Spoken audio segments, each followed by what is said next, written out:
I'm Luke Storey. For the past 22 years, I've been relentlessly committed to my deepest passion, designing the ultimate lifestyle based on the most powerful principles of spirituality, health, psychology, and personal development.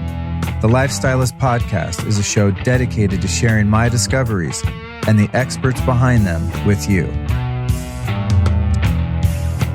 Zappy, here we are, dude. Wow, finally. So fun. Hearing I got to have a chat with you. Oh, from really? all kinds of people. And I was like, well, I'm sure the universe is going to serve that up. And I walk in and probably the first person I saw today was you. So Rad. awesome. Yeah, it's funny. I was aware of you because I saw your film and then you reminded me. I'm like, oh, I connected the dots. But what's really interesting is sometimes I have, when I come to an event like Meet Delic, I have a list of people that I'm already very familiar with and I want to interview. And then oftentimes I just meet someone on the fly. And without even knowing anything about them, there's just a presence that appeals to me. And that's the case with you. I looked in your eyes. I was like, there's depth. Yeah. That's all we need to work with to have a great conversation. Yes. So maybe we could start out with just like give a plug to your film, which was incredible. And, kind of what maybe led you into wanting to document some of these experiences that people are having. Yeah, I personally had this psychedelic, I had a crisis in my own life where it was just like a spiritual midlife crisis. And I started to think, what do I got to do? I already did everything society told me to do. And then I realized, wow, I've had some psychedelic experiences when I was younger that were very positive. Maybe I got to go sit with a shaman in the jungle and really get to the bottom of this. And as I started to work that out for myself and I got the confidence, I'm going to do it, I was like, I might as well bring a camera and try to document this thing. And what happened was kind of, again, the universe putting things together. A friend of mine knew Michelle Rodriguez, the actress.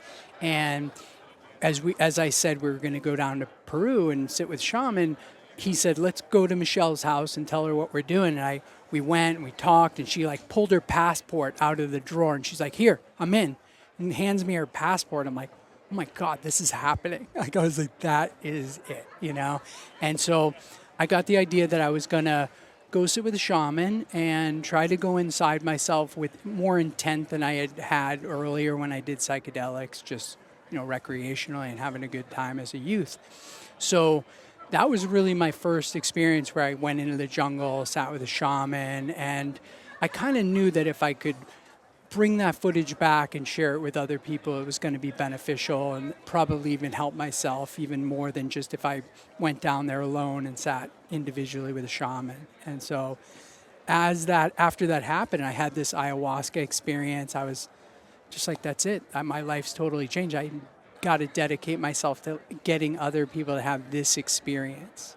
And so I just kept on, I came back to the States and started telling all my friends, you got to go sit with a shaman. And I realized that most of them couldn't do it because their families would Baker Act them if they told them they were going to go to the jungle and just check them into an institution.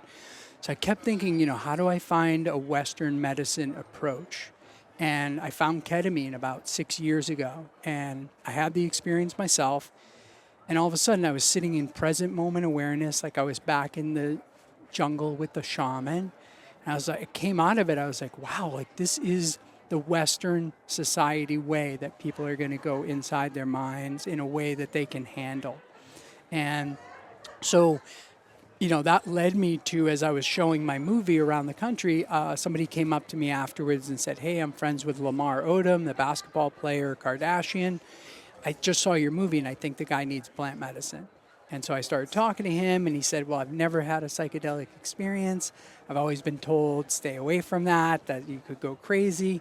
And so I said, look, let's do some ketamine at a doctor's office. You're not going to go crazy, but for one time, you're going to go inside of yourself as opposed to trying to find it outside of yourself. And he agreed, and I asked him, can I film it? He was totally fine with it because he'd been conditioned by that whole keeping up with the Kardashians thing. He was just like, yeah, you want to film it? I was like, oh my God, I wouldn't let me film my psychedelic experience, my right. First one. But he was cool. And he went in and he had this experience where he felt like he went to heaven, came back, and he was just like, wow, this is incredible. I kept, I worked with him a little bit more, and I wound up, once I got relationship with him, I said, come down to Mexico with me and let's do some ibogaine. Because I think with your addiction profile, you need to really go as deep as you can. And he agreed. I got to film it, and we made it into a movie called Lamar Odom Reborn.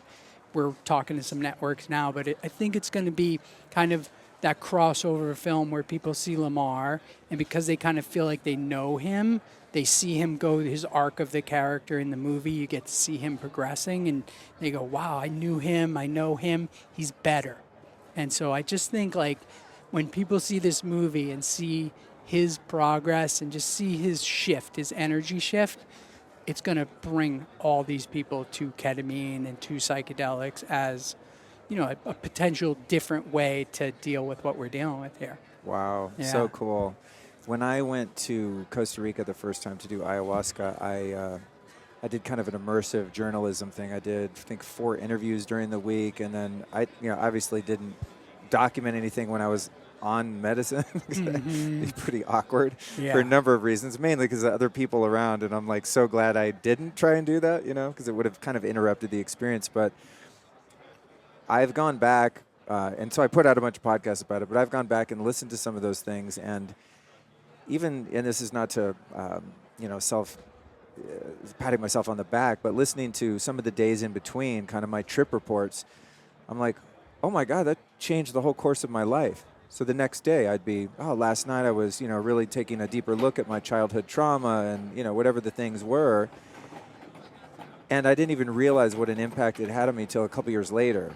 I go, oh man, I've totally recontextualized so many traumatic and painful experiences in my life as gifts, as benefits, as things that I wouldn't change. And these were the things that led me into addiction and numbing out from, 10 years old to 26, basically. It's really an interesting way to go about these type of changes, is actually documenting it along the way. Yeah, So kudos to, doing that. And it was evident in your film that everyone was really being positively affected by the field that was being created, explored, celebrated, and documented. I think it's a really cool venture. Yeah. And also, as you said, to kind of, we want to be wary, like taking these things mainstream, but also kind of destigmatizing them, right? For people that classify all drugs in the same category. Right. And I know as a former addict, like there's a huge difference between something taken medicinally and something taken to try and numb the pain of your existence. Yeah, totally. I feel like the difference between, and somebody said this, I think even in the Reality Truth, is like, if something's made by man to treat your symptoms, it's drugs. If something actually heals something, that's medicine.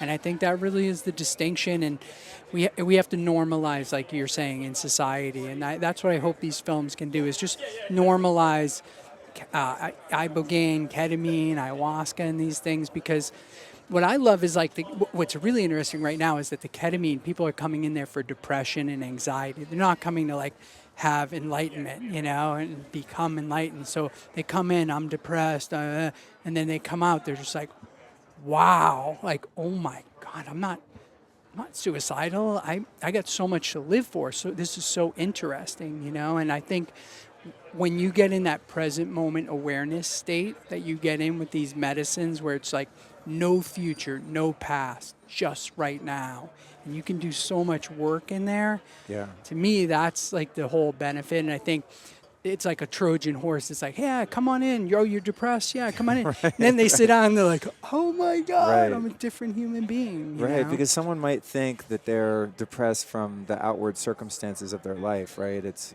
divorce or loss or change of career, unrealized dreams or goals.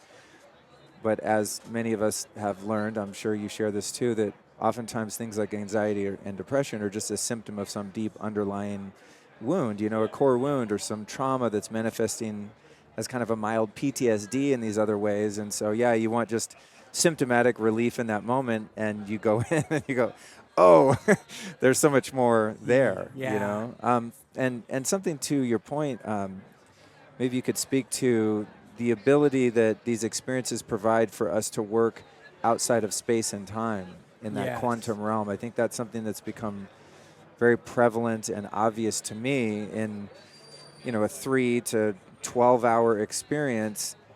I've worked out a lifetime of problems. Right. You know, it might be Yes. like in an ayahuasca journey, for example, in linear time, although you never know what time it is because you don't care, but it might have been a 5-minute period of Earth time in which one goes through and unravels 5 years of their childhood, Yes. right? I think that's what's so powerful in these experiences. So what's your take on evading time and space and working in a realm that's outside of the confines of, you know, this reality? Yeah, I think that's like this what the whole thing's about for me. It's like, you know, when you are in that present moment awareness, and I talked about people who are suicidal coming to ketamine, it's like what happens is, you know, you're in that present moment awareness, but you're looking at it from a slightly different perspective. And then as you look at it, you're just like, oh, wow, that happened. But like, I'm me. That's just stuff that happened to me. Where before it was like, that was part of you.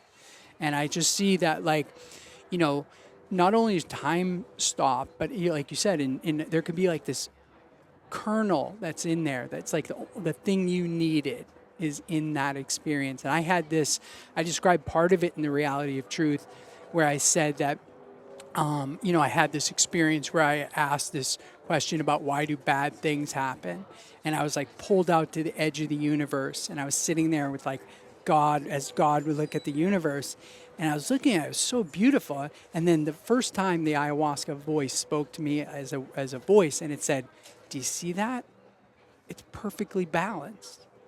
And I looked at it, and I was like, yeah, you're right. If something happens over here, it's just going to be made up over there. I was like, it's perfect. And then I was like, oh my God, like I had that realization. And then I don't talk about this in Reality of Truth, but it really the moment that struck for me, changed my life, was that voice that I'm going to interpret as God. I was there with God, and God said, do you know how you're breathing right now?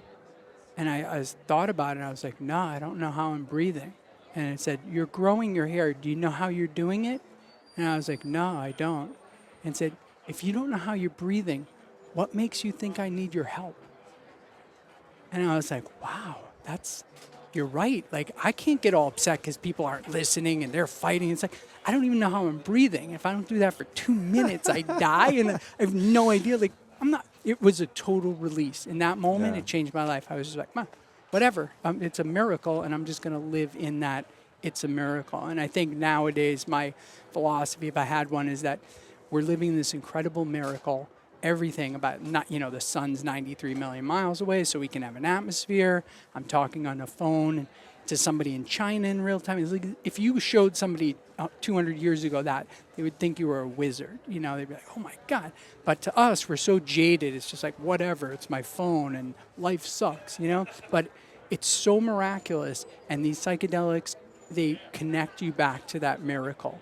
And when you connect to it, you come out for days, months, years, you're just like, you're connected to that miracle and you appreciate it as that. And I think for me, these are connections back to the actual how incredible and miraculous every second is here.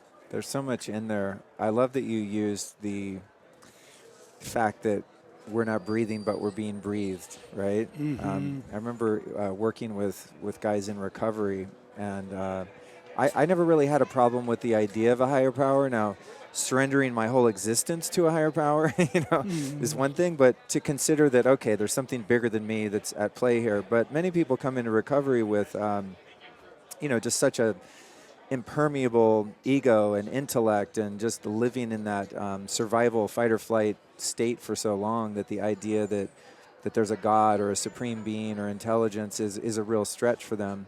And that was one of the analogies that, I don't know, maybe it just came to me one day, was, if somebody has a hard time surrendering their life to this power, you do that every night when you fall asleep.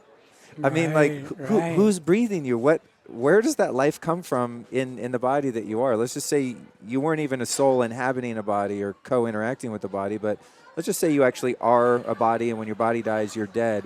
What's keeping you as even the body alive? Right. It's so simplistic, it's almost easy to miss, but there's something happening there that we can't explain. Yes. And even just that is, I think, it's kind of a crack in the armor of the sort of analytical, closed-minded person who would lean toward atheism or agnosticism, right? Yes. It's like, okay, yeah, there's something there. And then taking it further even into nature, when you look at a massive oak tree, it's like, an acorn fell on the ground, it rained, it got buried in some mud, and then 200 years later, you have that thing. Like, who did that? Right, right. There's there's a molecular or DNA code somewhere that exists, and then there's a force or an energy that activates it, and we have this animation that we call life. I just think it's so obvious that it's almost easy to miss. Yeah, I think that's what it is. It's the simplicity of,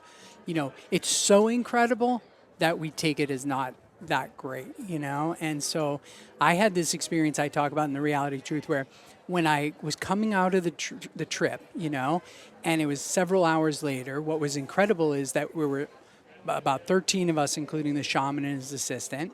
And as we come out, we'd all taken different amounts. We were different sizes, men and women and stuff. As we came out, the ayahuasca just left the room, the frequency, and we all opened our eyes and we kind of all looked around at the same, and we were like, did you just come out? We all came out in the same moment. Really? Yeah, and we were like, I was like, oh my God. And all of a sudden I started to laugh because I was like, oh my God, I just got the whole human cosmic joke, which is you got God with the white beard and Buddha and Muhammad and Jesus, all these men.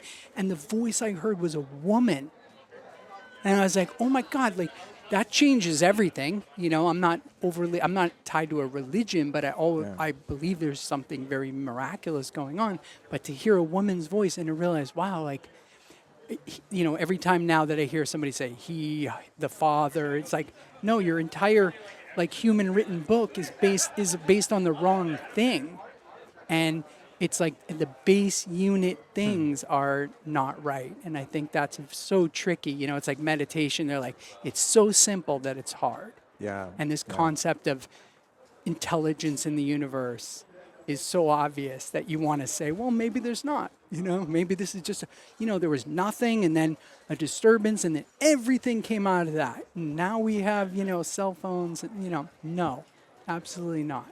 It's interesting that you heard a female voice. In my ayahuasca experiences, it's never male or female. It's always, when I'm communicating to spirit or to the medicine and those experiences, it's always a them. I always find myself going, do you guys want to do this? Or what do you guys think about that? It's almost like a council. Wow. Yeah, I don't see them or necessarily hear them, but it always reflects as a them. It's a group of, I don't know, souls or consciousness or whatever it might be. Wow. It's really interesting. And it's almost like when the voices come and answer my inquiries, it's in my own voice, but it's coming from those guys. Right. It's those guys. The Supreme Council. Entities, yeah, it's these entities. And many people see the entities. I've not really. It's just, I just get the sense that I'm working with a team of beings that are, kind of co-creating these deep healing experiences within me. It's just, I could talk about this shit. I'm so glad I'm at this conference because I could give trip reports. I'll probably say this tomorrow in my talk. I have one little tiny trip report, and I'm like, if everyone here gave their lifetime trip reports, it would be a 6-month conference. Because, and even like we were talking about outside of space and time, just a moment or a thought or just a realizing it's a they. I mean, you could ponder just that one little thread, and it could change your whole experience thereafter. Yeah. I love the confirmational type experiences that happened during a trip. I want to tell you a cool story that that happened, which is I guided maybe 200 people having a ketamine experience when I was first checking out ketamine, and I wanted to see different people with different diagnoses and different levels of medicine and everything. And so I would sit with them and I would just meditate in the room for 45 minutes while they were going through the treatment. And this woman came from California and she said, do you mind meditating and just staying while I do it? I said, no problem. So I sat down, and at the end of the treatment, my stomach started to rumble and I started thinking about dinner, and I was like, oh, I'm so hungry. I'm going to go out with my daughters and I'm not going to get the French fries. I'm going to get the baked potato. I'm going to be conservative tonight, or I'm thinking this stuff through. And she comes out of her treatment and she wakes up, takes off her eye sheet. She's like, oh, Zappy, that was the most incredible experience. She's like, I was going from dimension to another dimension to another dimension. She's like, all of a sudden, this giant French fry showed up. Oh, man. She's like, what do you think that means? And I was like, oh, my God, you really have to be careful what you're thinking about because people are picking this up. And it was such an experience, but you could only have that in one of these types of experiences. And I recorded somebody telling me another one, a doctor from Harvard. He has done now our KetaMD at-home treatments where you take the lozenge and you do the treatment at home. Yeah. And he'd never done any psychedelics before. He was raised Muslim, and he left the religion and said, I don't need this. I can be, a conscious human being without the religion. He went and did his thing. He's now, I'd say, 55-year-old doctor and very renowned. And so he said, I want to have this psychedelic experience. We gave it to him. He said, I think I'm ready to go to the next level. We gave him a higher dose. And he said, in that higher dose, he said, he was in there, and then he said he had a God-conscious moment, and he said, I know this is real, but when I come out of this, I'm just going to think it's the trip, so I need some evidence. And it tried to trick him a little bit, and he was like, no, I need evidence. And it tricked him, and he said, I demand evidence. And he floated up over his house, which he said he's got a slate roof. He said birds don't even sit up there. I've never been up there in my life. He said I floated over my roof, and I saw there was a crack in one of the tiles. And he goes, that's interesting. And next day, he goes to Best Buy, buys a drone, has his son set it up, flies it up on the roof, and the tile was cracked. Wow. Damn. Uh-huh. And he's like, he called his family, and he was like, I'm back in. He goes, I believe in God. He goes, I'm not in the religion, but I'm back. I had the experience. And so how, there's no other way to have those types of experiences firsthand, directly. And I think you get jaded if you don't have that shocking moment like that. I think that's the issue that we find with faith is there's so much proof, right? Like how we talked about your breath. There's your proof. Okay, we're done. Conversation over. There's a God, okay? But we still, as humans, I think our curiosity and our biases and the fact that we have this ego personality living in us that wants to run the show and, thinks it can manage life and has all these preconceived ideas that it clings to. But some of us need those, when you look at, films where there's a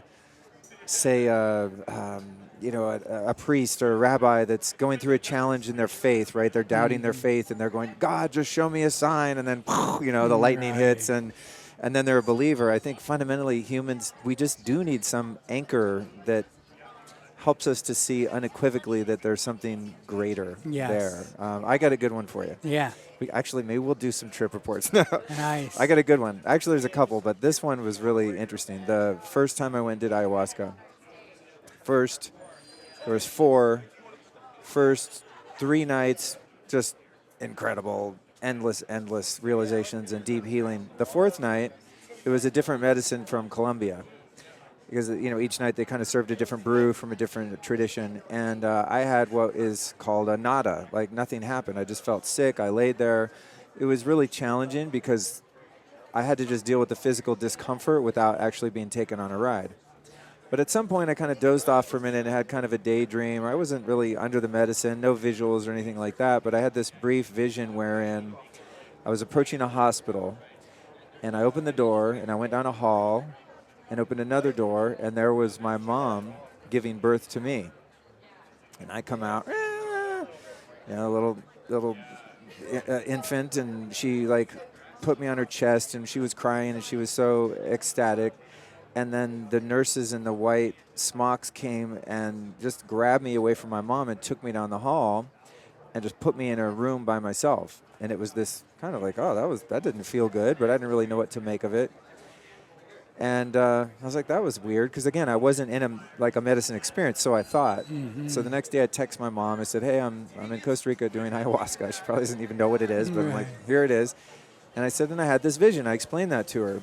And she said, and there were more details to it, too, in terms of who was wearing what and if I was in a blanket and stuff. And then she said, that's exactly what happened when you were born, because, I don't know, I was late or premature or something, and her water hadn't broken, and so there's a risk of infection. So they had to put me in another room for a couple of days by myself without human contact in an incubator. So the only thing that was wrong was either like they wrapped me in a blanket or they didn't. I think that's what it was. She said, no, they wrapped you in a little thing and then I held you because I was just on her chest. I mean, that's how detailed it was. And I was like, what the fuck? You know, like. How is that possible? Yeah, like right? There's no way I could know that. And not only was it just like an interesting parlor trick of consciousness, but what unfolded in subsequent journeys was that there was a sense of existential separation and loneliness and abandonment that started like from day one. Wow. And so that led me to be able to see and heal my inability to be vulnerable and truly intimate with other people, because there's always kind of this fear of abandonment. And I never, if you ask me, oh, do you have fears of abandonment? I'm like, what? No, my parents were around. Right. That's those other people, you know? But it really was. It was a core wound from day one. Totally crazy. Wow. Even without like a really psychoactive experience, it was just the medicine or spirit or whatever went, plank, check this out. Gave you what you needed. And it was such a huge realization because it gave me something concrete to work with. That's amazing. And then I could see all these developmental patterns that carried on throughout my life that were interfering in my ability to have truly deep, intimate, close relationships with people. There was like this barrier of separation that I always felt before. Wow. Insane.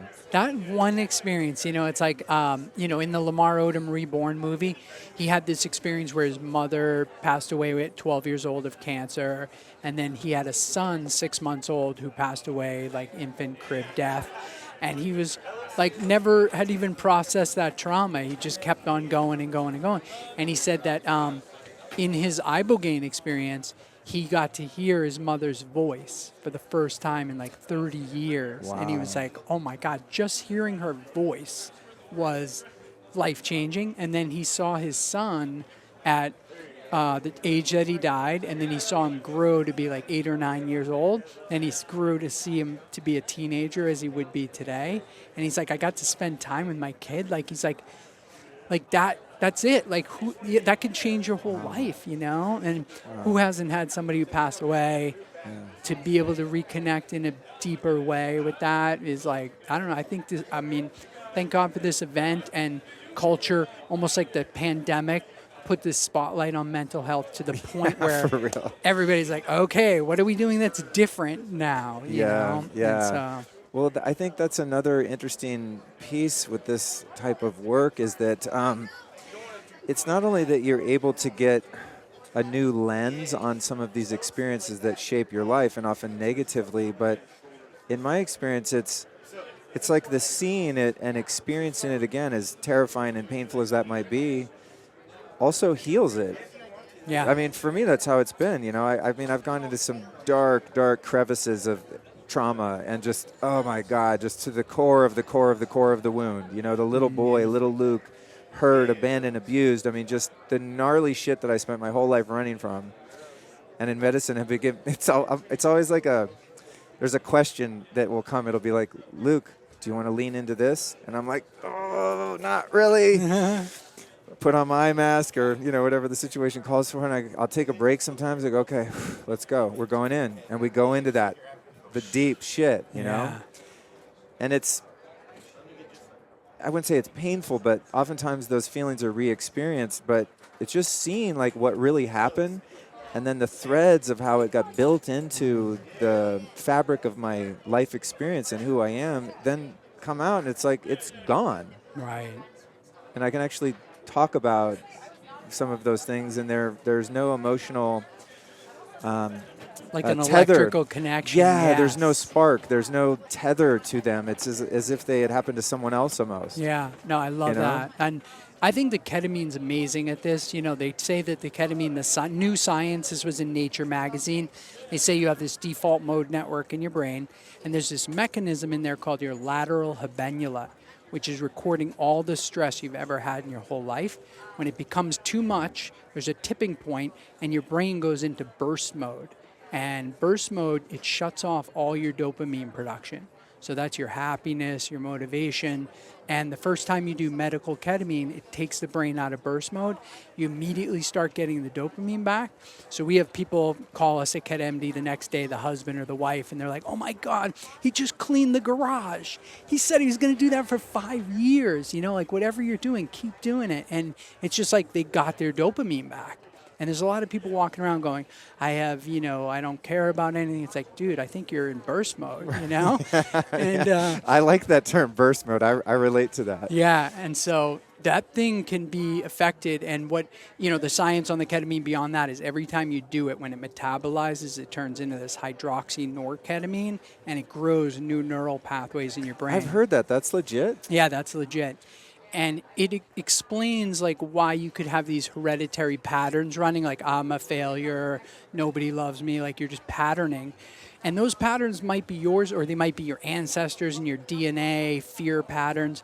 And then you do the ketamine, it's building these new ones. It's like from the present moment into the future, these patterns are being grown. And now the electrical charge isn't on that thing. And so I had this where I was, working with ketamine, and then I started to think about this thing that happened to me in business where I had this like chip on my shoulder because I missed this deal and I should have had another $50 million, and I was like all pissed off over it. And I did the ketamine. I kind of consciously said, I want to like look at that situation. As I looked at it, I was like, well, if that had happened, I wouldn't have made the Reality of Truth film. I wouldn't have explored. I wouldn't have now, like, oh my God, I'm so glad that happened. But then when I came out of it, it was like it happened, but it wasn't me. And I had that, like the charge wasn't on it. Like right now, as I talk about it, it's not triggering me. It's just a thing, and it's not, the charge isn't there anymore. Mm-hmm. And I think that's like what you're talking about is like once you see it even slightly differently, the charge is gone. And then, the science says that how that's happening is like, neurogenesis of new patterns. Wow, that's wild. I've heard that about ketamine. I want to get into ketamine more because it's such a weird, it's just such a strange substance. Yeah. Out of all the things that can change your consciousness, it's, to me, the most bizarre. But I want to touch back on something you said earlier when you posed the question, why is there existence of evil, right? And this is a huge block for people that can't believe in God, because if it's this benevolent, loving, omniscient God figure, then how do we have war and famine and all the things, the rape and abuse and all the treacherous shit humans do to one another, and things that the environment just does to us, right? Right. Earthquakes and natural disasters and fires and all, volcanoes melting your village, But in the big picture of duality in medicine, specifically 5-MeO-DMT for me, almost every time there's just such a profound understanding of the purpose of duality, and that this happened to me, especially in the second journey I had. It was like, it's so hard to put into words because these experiences are sometimes ineffable. I mean, it's just, like words are so feeble when you try to attach meaning to something that's so meaningful. But it was like, I was looking at evildoers that I think in the world, like, this the Hitlers, and present day ones too. Just for lack of controversy, I won't name them, but people that listen to my podcast know who I think they are, at least.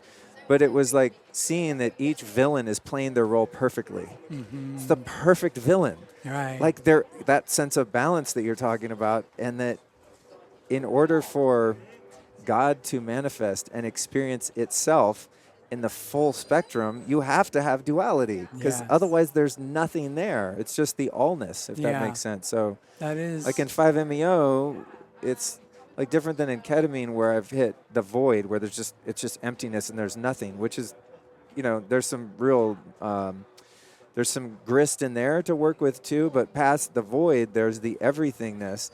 And when I've experienced that moment or moments of everythingness, there's no you to experience it, right? Because there's no perspective of even a witness observer there, like when one meditates, or even in some other medicines. In ayahuasca, I'm still there. Luke's in there. Right. Maybe it's my higher self and there's less mind and ego, but there's still a me kind of working my way through things. In 5-MeO, it's just, you're just allness. And that's where I really saw that this duality is like the greatest gift. Right. And it gives us the opportunity to have contrast Yeah. and choices.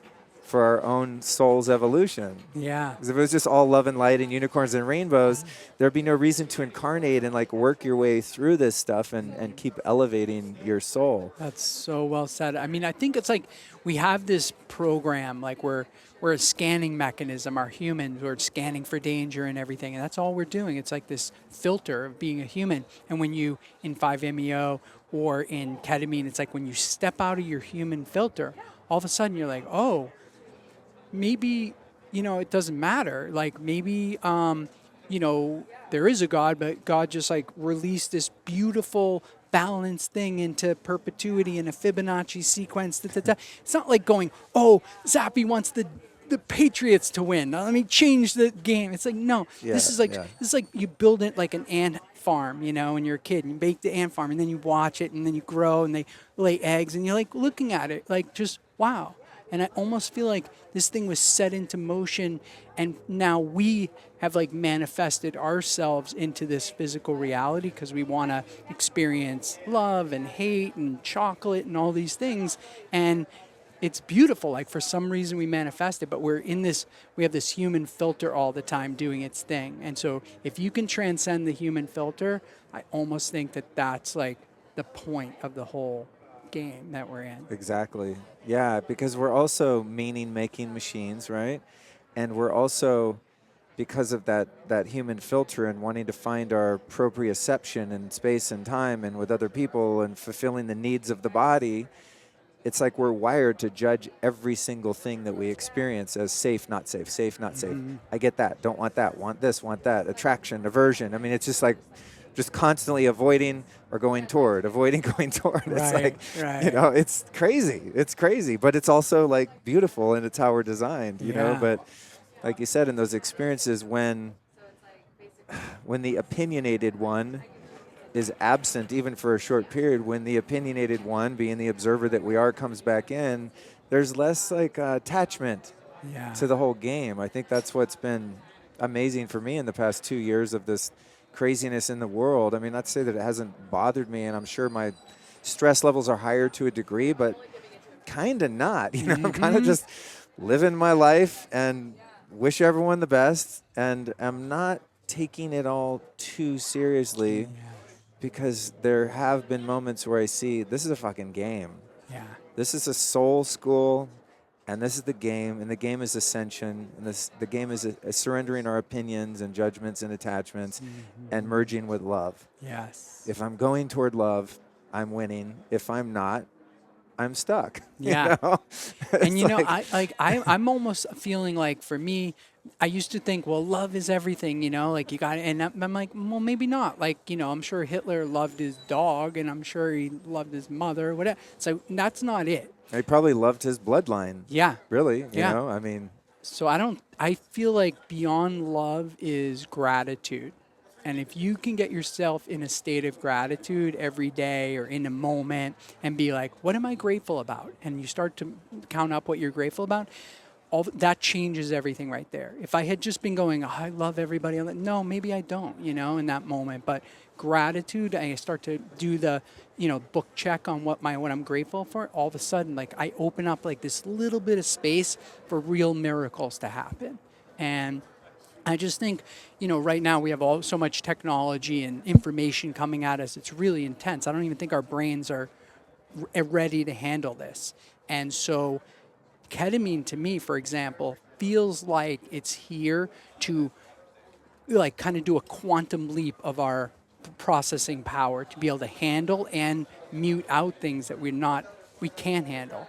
And it feels like maybe our brains are caught right now in this point where they're not, since we're using a limited amount of them, they can't handle this, and we have to readapt and evolve our brain much quicker. We can't take 1 million years right now. We need to do it now. Right. Ketamine and quantum leap. Yeah. What's your take on the debates in these circles on the only valid molecules are ones that a plant synthesizes versus a scientist in a lab? To me, these things are all energy, you know what I mean? And I was lucky enough when I was young to have this psychedelic experience, which was the one that changed my life, where I saw all the atoms in my hand, and they were like vibrating at a frequency, and I looked at it and I was like, oh my God. And then I looked at my friend, and he was the same atoms, but he was just vibrating at a slightly different frequency than me. I looked at the table, different frequency. I was like, oh my God, everything's just energy.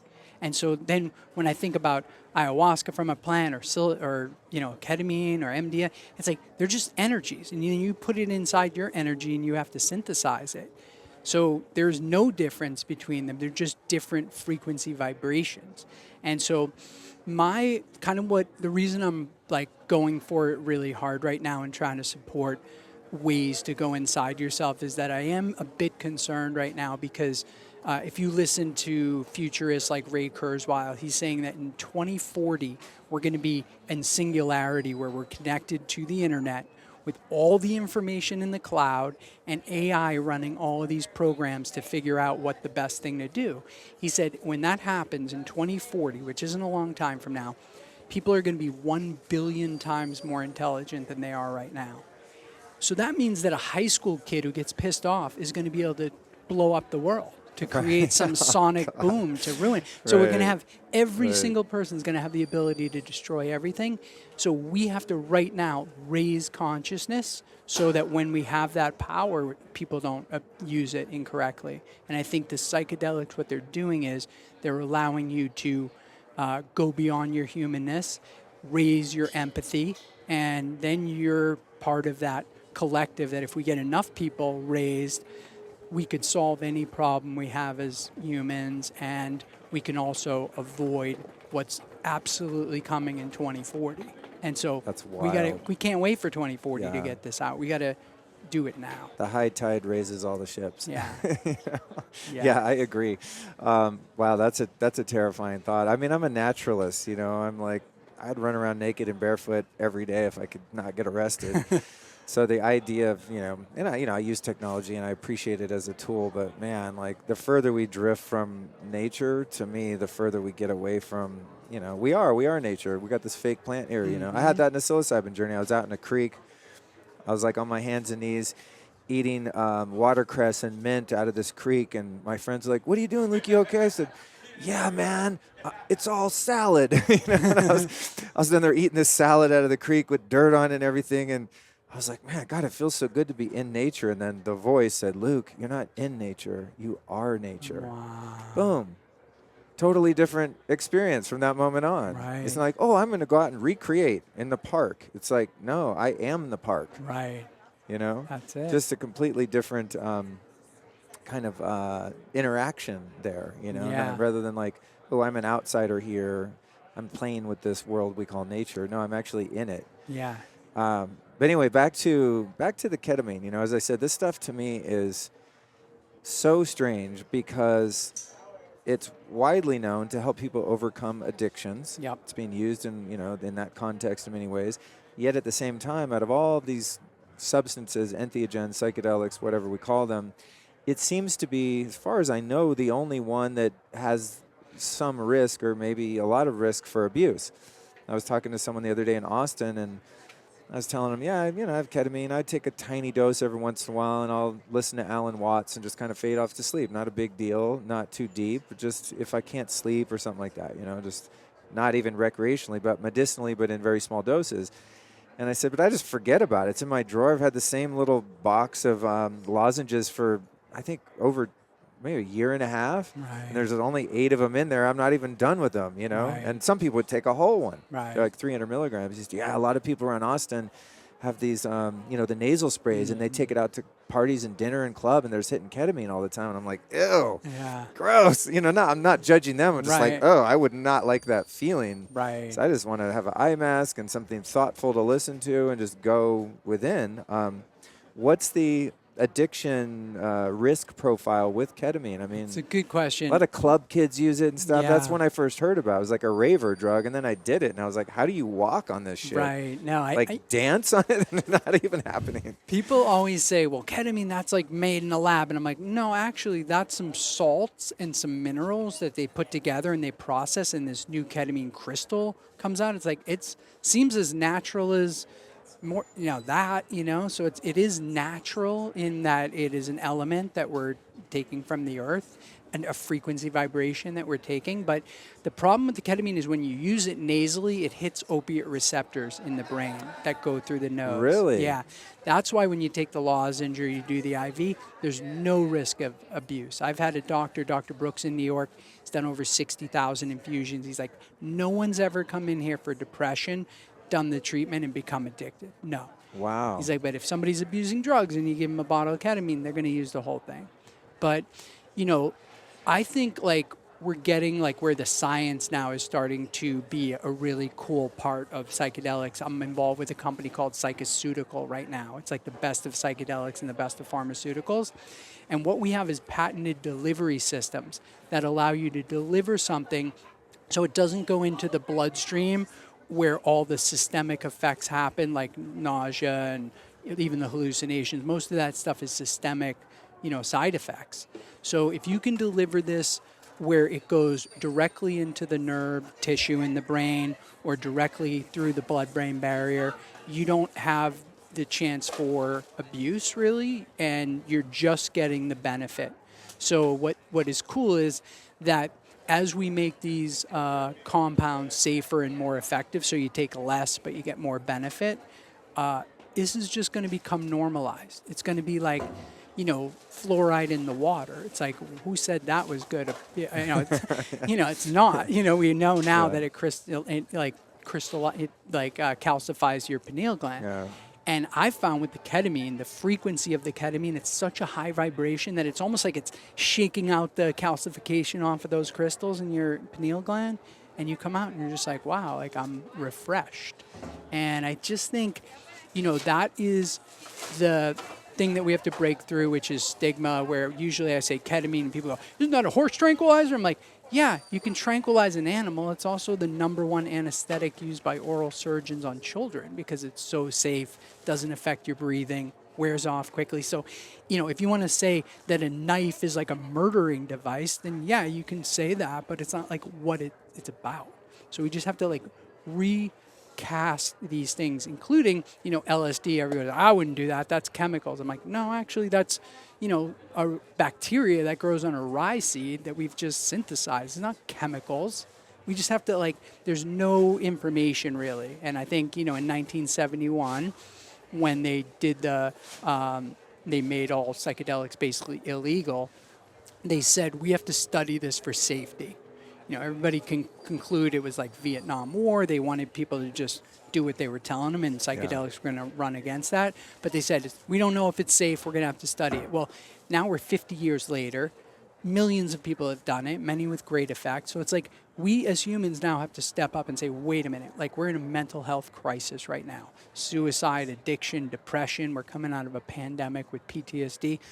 Let's rethink. If we have some tools that could help with mental health, grow neural pathways, let's reset the language, the knowledge. And I think it's not even that there's a conspiracy where the government knows this and they're suppressing it. It's more like they don't know. The medical system doesn't know. They don't even know about, doctors don't even know about proper eating, nutrition. Why would they know about this, If you've ever seen the food in a hospital, you can really see how far off the mark we are. Yeah. You know what I mean? It's like a gray hamburger. Every time, it's not often, but every once in a while I have to visit someone in a hospital and it's like blue light everywhere, EMFs off the charts, Franken food being served. I'm like, this is why we need hospitals. Right. It's because of all this shit, Yeah.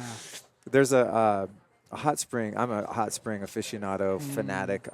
There's only one known one in Texas or something. There's not many. I was sad to move there. But anyway, I found one. They're kind of trying to get it open. It's not open to the public. And the history of this place is that it was a children's hospital that treated polio, and how they treated the kids. They might have done some other things, but essentially was soaking in these sacred springs and getting them out in the sun all day. That's some hospitals used to be like that. Oh, what you're suffering from is essentially, in many cases, a nature deficiency. Mm-hmm. That's how I look at most illnesses, right? It's you've just swayed the pendulum too far into domestication, and you forgot that you're an animal as part of nature, as I was saying before. So I think that that medicine needs this upheaval at the moment, especially as it pertains to mental health. Yeah. Because, No. the other thing is, too, when when you heal trauma and PTSD and you're not depressed and anxious, it's much easier to make better life decisions, right? Your relationships become more fulfilling and less destructive. You respect and honor your body more. You want to eat healthier food, move your body. I mean, everything you do is sort of a byproduct of how you feel emotionally and mentally. Yeah. And many people, especially kind of in my scene, in the biohacking scene, people think you can biohack yourself into enlightenment, but it's really the other way around. Right. Like the more spiritually grounded, centered, awake you become, the better choices you make for yourself and for everyone. That's why the gratitude thing to me is kind of like, people are like, well, how do I do it? I go, just get grateful. Just start thinking to yourself what you're grateful about. If somebody's in a bad situation, just say, okay, well, tell me what you're grateful for. They start going, and you're like, well, what about your kids? What about your health? What about your, this and that? And they're like, yeah, that's good. And then something just shifts, their energy frequency just shifts. And I have to do it to myself. You have to constantly hack yourself because this intense stuff is happening, And so if we can just kind of get back, I think, to that, like you're saying, hot springs, sun, plant medicine, this is how we heal everything. We just have gotten so far from it with nature. And I've got a moniker these days of being like a psychedelic concierge. And what I do is kind of like a concierge at a hotel. I go, okay, you see the concierge at the hotel. You're like, where should we go for dinner? He's like, okay, what kind of food do you like? You want to be inside or outside? You want music, you want wine, And then he goes, oh, I got a great place for you. So when I talk to somebody, and I go, okay, what's your intent for doing this? And they talk through. I go, what kind of traumas do you have? And they talk about it. And then I have this realization, like, oh, okay, this person's disconnected from nature. So they should probably have some San Pedro and instantly connect. Oh, totally, yeah. Or good San Pedro and being underwater.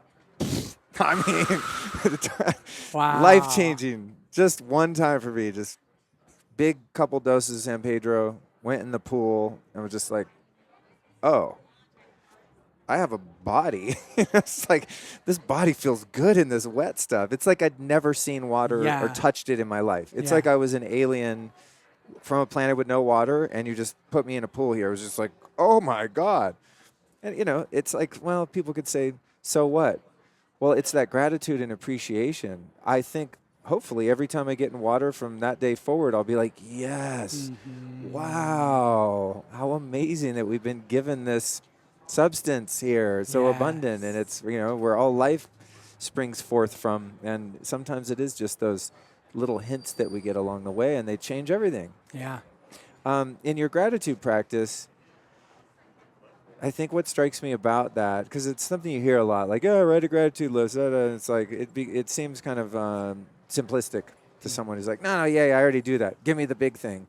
But I think that is really leaning into changing our perception of our experiences and having the ability to actually control how we perceive and contextualize our experience. And back to that judgmental mind where thing A happens, and from one perspective, as you said earlier, those opportunities you lost, best thing that ever happened to you. From perspective B, the most tragic nightmare ever, right? And our whole experience is really dictated by our perception of it. And that's just, it's almost so simple that you think, what's that going to do? It's everything. Yeah.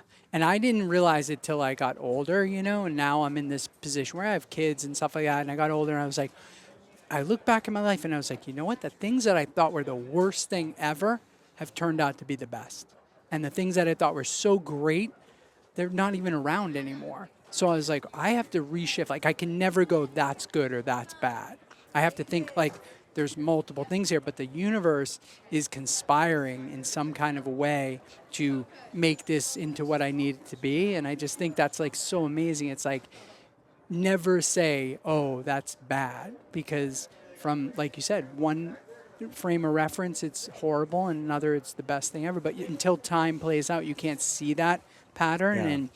And then the psychedelics, reconnect you or show you that instantaneous, because you don't have all that time.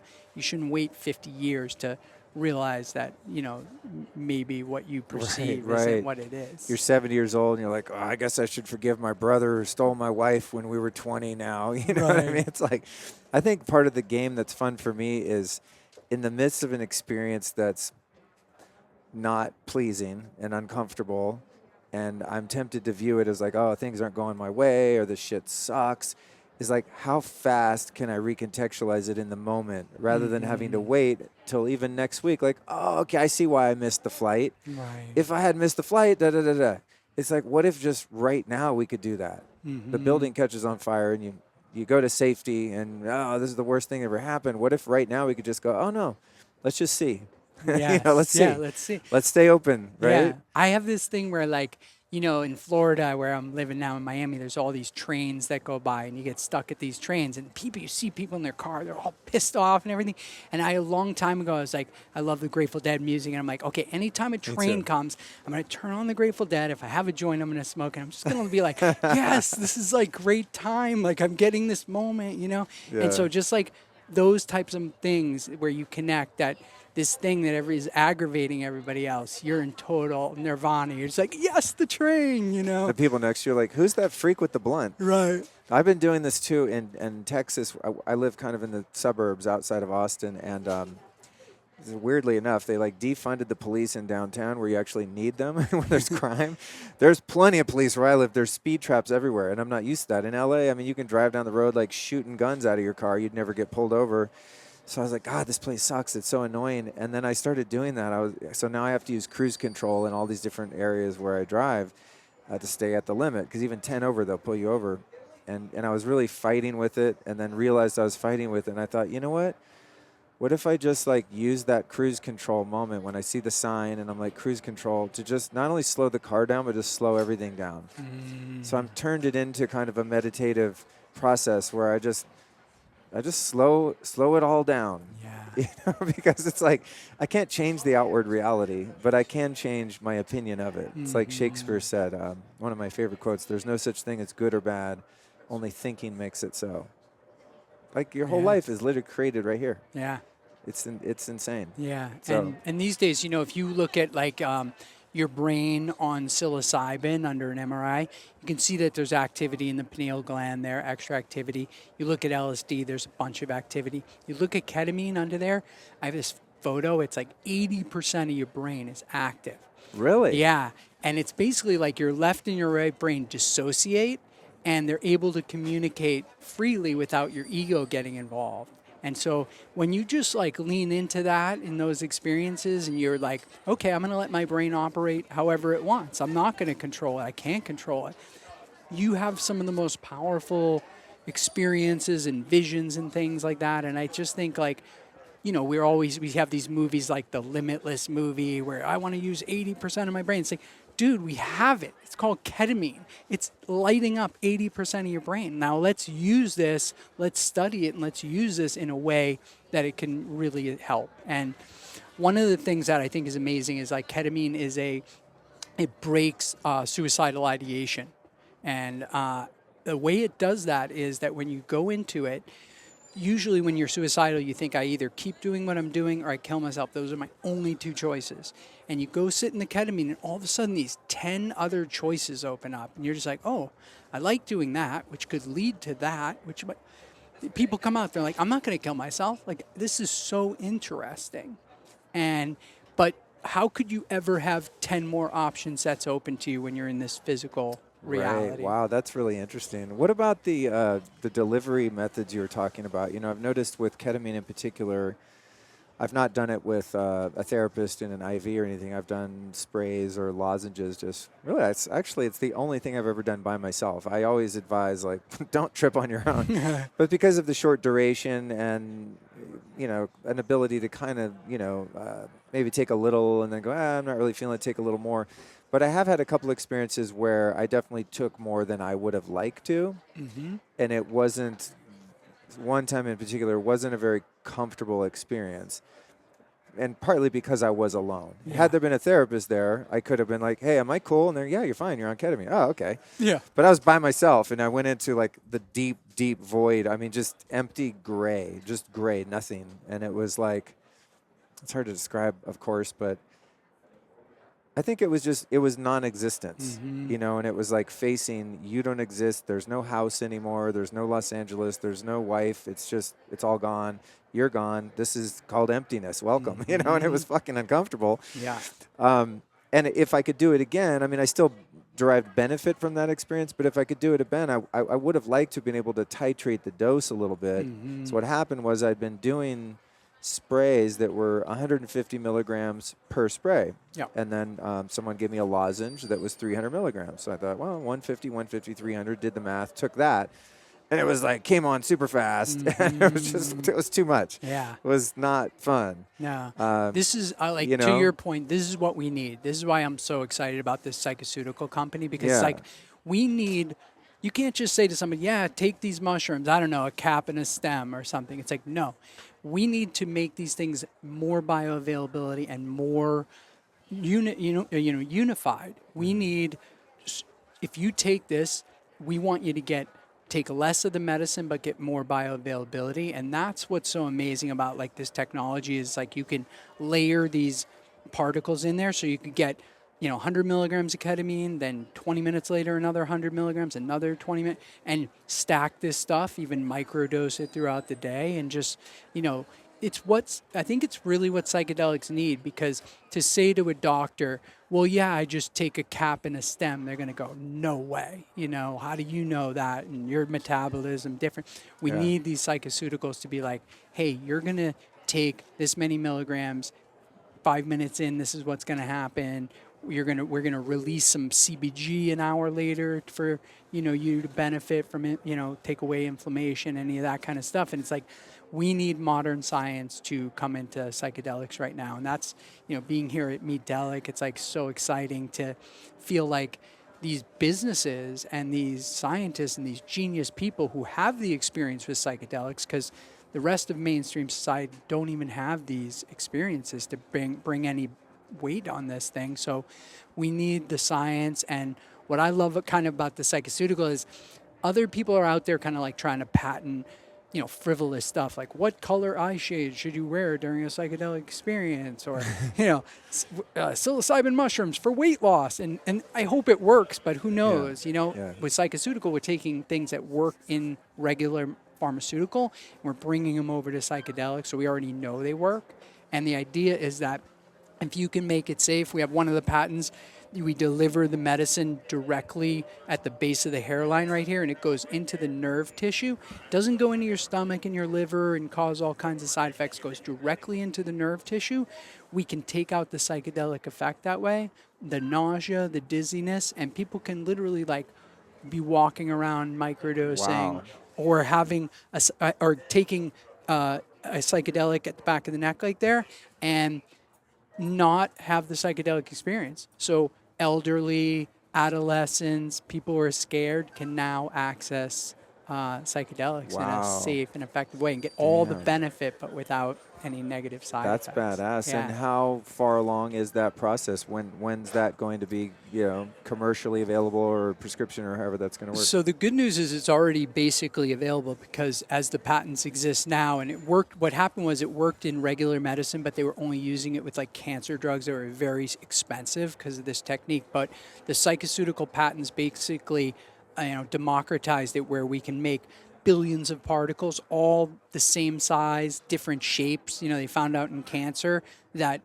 cancer, if you want to put a medicine in there, they like triangles better than they squares or circles. So we can make it any shape or size, deliver it wherever we want, time release it, and it's like it's great because we don't have to prove it. It already works, and now we're just bringing it over to the psychedelic space.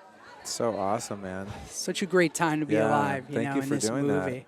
That. So cool. Yeah. And so right now you're shopping your second film with Lamar Odom. Yep. And so this will probably come out maybe late January or February. Do you think that by the time that this releases, that it could be out, or shortly after that? Yeah, I do. Cool. And one of the other things that's really cool about these psychoceuticals is you can take different compounds and put them together, which was never possible. You couldn't take like an oil-based and a water-based one and put them together. But now, in this psychoceutical format, we could deliver multiple compounds. So there's going to be a lot of synergistic things that take place, and then we can bring those out and say, okay, here, take this drop, and it's going to give you an anti-nausea medicine.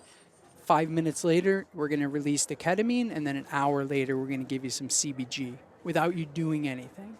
Wow. And I think I'm just so excited about like this moment that we're in. And like I said, I'm a little nervous about 2040 and really trying to raise people's consciousness before that. But like, I don't think they're going to do it if it's like, oh, go sit with a shaman. It's like, no, I'm not doing that. Yeah. Well, okay, go to your doctor and take this psychoceutical. They're like, I can do that. Yeah. So, I mean, think about the risky things people already take blindly from their doctors. You know, there's Yeah. a lot of stuff out there right now. It's like, oh, we haven't even tested it. Here, take it. What? Yeah. You know? And that's like kind of one of the things that, you know, when you were talking about sobriety, you know, I've gone to some AA meetings and NA meetings with friends to support them. And you go and there's people there and like, I'm totally sober. And they're drinking like 5 cups of coffee with sugar. They're, you know, hitting their vape all day. They're eating a sub sandwich, taking Xanax. They're like, I'm totally clean, you know? And I'm like, holy shit. You know, if you took ibogaine, you wouldn't even have to detox. It would wipe your prefrontal cortex. You wouldn't have any cravings, and you'd have a window to sobriety. That's sobriety. If you're thinking about not using all day, having to come to meetings, that's not, you're sober, but it's like, why live? And I think, you know, if we can bring these ibogaines and things like this and bring them out in a safe and effective way, people are wide open to it. It's just the technology has to now be implemented in this culture. Well, man, I mean, I went through a lot of difficult times in sobriety for many years because I didn't even know that this was a viable alternative, this whole world. I mean, yeah, I over time became more successful in my happiness and all outward expressions of success, but still, you know, there are things I couldn't get over. In the first few years of sobriety, I mean, I was fucking train wreck, you know, because of what you described. It's like, I'm going to say in my talk tomorrow, if I go to with the plan, you know, what do you get when you sober up a horse thief? You got a sober horse thief, right? You still have the underlying emotional and mental disorders and dysfunction and behavior patterns. That doesn't go away just because you stop putting, you know, anesthesia in yourself to become numb and more comfortable. You know, you get sober and it's like, oh shit, now the real work begins. But there's so much deep construction that has to be done on one's psyche and so much healing just to get to the point of being a functional adult that doesn't, it's not like you're not doing drugs because you shouldn't, you actually just don't need them. Right. Because you're not traumatized. Yes. You've treated your PTSD. Like if you offered me some heroin right now, I mean, I wouldn't want to do it because I've committed to not doing it in this lifetime, but I don't feel the need to like sit here and nod out and drool on myself. You know, I'm not in pain. I'm happy. Like I'm living a fucking great life. Yeah. Heroin, like, oh, I don't need that. Yeah. You know what I mean? Yeah. And that's because of the psychedelics and, you know, 22 years of really hard work on myself prior to that to just heal. Yeah. You know, just get my mind right and the way I think and feel. And well, what's cool is, you know, when I spent time with Lamar and I realized how much trauma he had and I gave him the ketamine, he had a good experience. I was like, you know what? I was like thinking about it. I was like, Lamar, I was like, you're an African-American guy. There's this African root that can break an addiction. I was like, maybe you're supposed to be having this, you know, and you've just been like cut off from it culturally. Like, who's to say? Yeah. So maybe, you know, it's going to resonate with you. And I just think like we have to rethink and you know, kind of calibrate everybody. Like, what is drugs? What is mental health? What is sobriety? And it's like, if we have these tools, you know, if you're a religious person and you're like, God knows everything, created everything, well, God put these things that are growing out of the ground here to help us tap into spirituality. Like, why aren't we taking those? If God's all-knowing, he would have done that, you know? Yeah. Oh, the mushrooms are just an accident. Yeah. You know, oops, spilled some molecules over there. Yeah. Sorry, guys. Yeah, so true, man. So like, true. I feel like people are going to get to heaven and God, he or she, is going to show up and it's going to be like, they're going to be like, what the hell? Like, I put all this stuff there to help you out and you just, like, didn't pay attention to it? Like, wow. Like, that, you're not going back for a while. Yeah, you got some real work to do. You're not going back into the virtual reality suit. You know, you're not ready. That's funny, dude. Well, man, thank you so much for your work and courage to explore all this stuff. I know it's a field that is probably not easy because some of these paths are not well worn. You know, you're innovating into areas of business, commerce, medicine that not many people are. It's exciting, but I'm sure it's not the easiest path. No, but it's so rewarding, you know, like when you are with somebody that has a psychedelic experience that's having mental health challenges and then you see them transformed. It's like, how are you going to go back to doing anything else? How are you going to be like, oh, I'm creating an app that does a calendar? It's like, what are you talking about? Like, I just cured a guy with like, you know. Yeah. So it's easy to be on the path once you've had that experience. And I love what you're doing. You've like got so many people that just kind of resonate with your frequency and you're giving them the confidence, a lot of them I feel like, to, you know, take these steps to, you know, go inside themselves. So it's a gift. It's the best life ever. Yeah. You know, being of service is everything. If you can do that, well, everything else falls into place. Yeah. Last question for you. Who have been 3 teachers or teachings that have influenced your life and your work that you might share with us? That's a good question. You know, somebody taught me some Kabbalah many years ago, and they started I started doing a meditation with like these Kabbalistic learnings and things like that really just reframed what's going on and how to, you know, kind of maybe how to do alchemy in the present moment, and some of that stuff really helped me. I would have to say, you know, Jerry Garcia from the Grateful Dead, you know, showing me that like you can just give the music away, you know, and just create an environment. Don't get caught up. Just share. And like if you share, it'll manifest into something much bigger. And I always like try to put that into my own work and share stuff like that. So I'd say watching these people, it's like I love watching people and how they act. You know, my first job, I'll put this person as maybe a third person. I work for this famous philanthropist, Wall Street guy named Mike Milken. And he always used to say, create something of value and wealth is the byproduct. Like, don't go for the wealth. You'll get messed up. But create something of value. And to watch these people do that and to see them do it, it's like you realize that, you know, why they're living such fulfilled lives is because they're sharing and they have a lot of gratitude. And so I think those people have really affected me. Awesome, in my life. I think you're the first person that's named Jerry Garcia, weirdly enough, but I would agree. He was kind of the gateway drug for me, the Dead I mean, I took psychedelics before that, but I think those were probably the only experiences, like in the early 90s, many Dead shows. I mean, there was rough edges around those experiences because I wasn't doing it intentionally, but there definitely were moments where I was like, oh, something's happening here. Yeah. You know what I mean?